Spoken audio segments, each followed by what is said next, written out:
රම්පොත ජයශ්‍රී මහා බෝධීන් වහන්සේගේ අද සමාදාන පැවැත්වෙන දවසේ මේ ලෝකෙට විවෘත නොවි සංගීතයේ තිබුණු බෝධීන් වහන්සේ කවුරුත් 2020ට වැඩි කාලයක්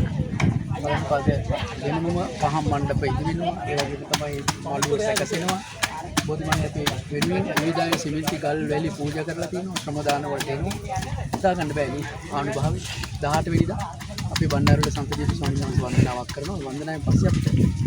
බෝධිමහා පිළිබඳ තව බොහෝ තොරතුරු අහන්න පුළුවන් හරි අద్భుතයි එන ආනුභාව සම්පන්න බල සම්පන්න බෝධිමහා කෙනෙක් හැමෝටම අපි ආරාධනා කරනවා සිමෙන්ති ටිකක් හරි ගල් වැලි ටිකක් හරි පූජා කරලා මේ වෙලාවේ අපිට පින් කරගන්න